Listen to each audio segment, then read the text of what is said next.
converting the gas into electricity is already cheaper than the price of the grid. Again, that comes back to the price of the natural gas in Malaysia. And then when your price of generating power from using gas engine and natural gas is already cheaper, then if you use the exhaust heat to get cooling water, that means you get extra benefit. Then you can use that, the hot water to power the absorption chiller, and then you can get, it's like a free energy out of the exhaust.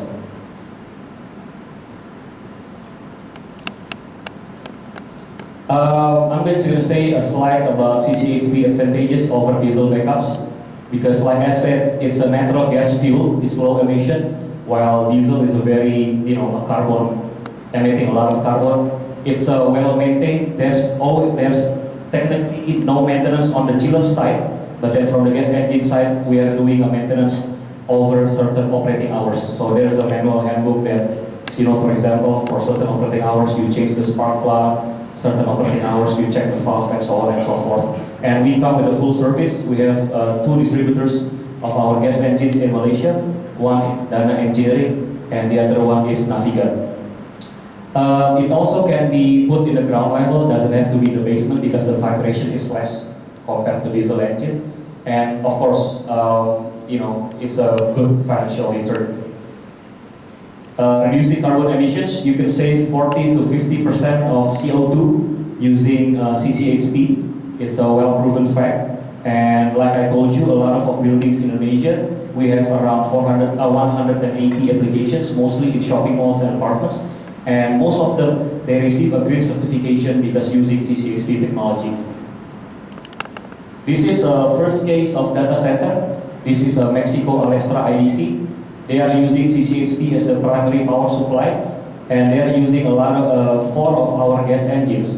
But then they put one for backup when the other engine fails or if it's on maintenance.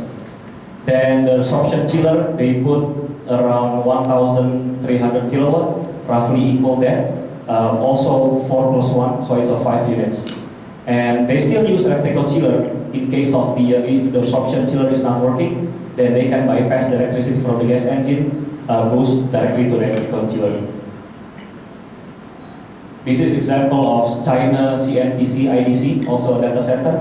They use also M plus 1, 3.5 megawatt each times 5. Then total around 13.5, annual power output of 100,000 megawatt hour. And then the very nice about this is that they put a separate CCHP plant apart from the data center. So it's a very well maintained, and the data center doesn't have to be worried about the energy efficiency whatsoever. It's being run by a different, of a separate independent party. And on the basement, you don't need to put the engine on the basement. In the basement, like diesel engine, you can put on the ground floor, and on top of it, on the floor next to it, you can put the chiller, you can put the power distribution transformer and whatsoever, and while on the roof, you can put the cooling tower and heat radiator.